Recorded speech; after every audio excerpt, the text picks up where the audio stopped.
bonke abakhona kule ndawo ngibabingelela egameni lenkosi uJesu. Haleluya. Yesu Kristu inkosi. Ngibazalwane kusabizwe ufakazi. Nami ngibone ngifanele ukuthi ngize bazalwane ngizobingelela. Igama lami uMamkhumbuzi. Isibongo sami ngokwaTende. Haleluya. Ngiyamthanda bazalwane uNkulunkulu, ngiyakholelwa kakhulu egameni lakhe. Haleluya. Ngiyakholwa ikho konke bazalwane akushoyo nasezwini lakhe. Haleluya bazalwane. Ngiyabonga nje bazalwane ukuthi ngiphumelele ngizwile ngale nkonzo. Ngiyabonga ukuthi ngiphumelele ngizohlanganyela. Haleluya. Bazalwane kulezwi lenkosi nami engilithandayo ngisewufakazi nje kahle ngizobiza ufakazi. Singofakazi bezwi bazalwane ukuthi inkosi uJesu itheni. Haleluya. Ngazileli ke mina bazalwane kulezi insuku elihleli kimi kakhulu elithi kukho konke bazalwane kufanele sithatheni izikhali zokukholwa ukuze sibe namandla ngazo okucima yonke imicibisholo evuthayo yomubi. Haleluya. Leyo ndaba bazalwane eyubufakazi bami osukwini lanamhlanje. Haleluya bazalwane.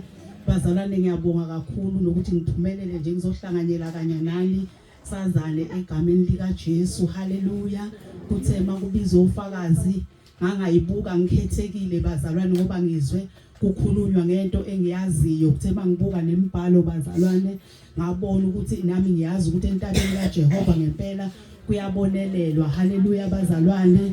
Ngiphinde ngizwe futhi la kubingelelwa ngendlela ethi uJesu uyinkosi. Haleluya.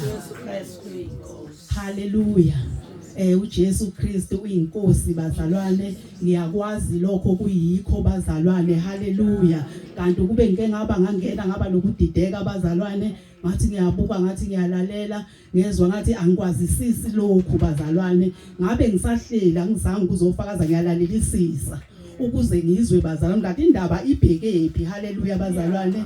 Ngizothi nje asiqhubekeni bazalwane nohambo. Asikafiki bazalwane la isibizelwe khona. Haleluya. Asiqhubekeni nohambo bazalwane singemi lize lizophunyulile enkembeni akahambe njalo angemi bazalwane. Haleluya.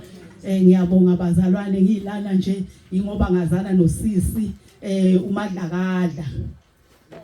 Sihlala naye bazalwane eShemula. Kusho ukuthi nje ngisuka eShemula bazalwane.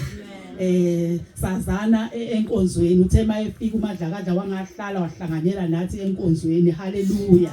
Sikhonza naye bazalwane kuhle kuyahambeka naye. Haleluya.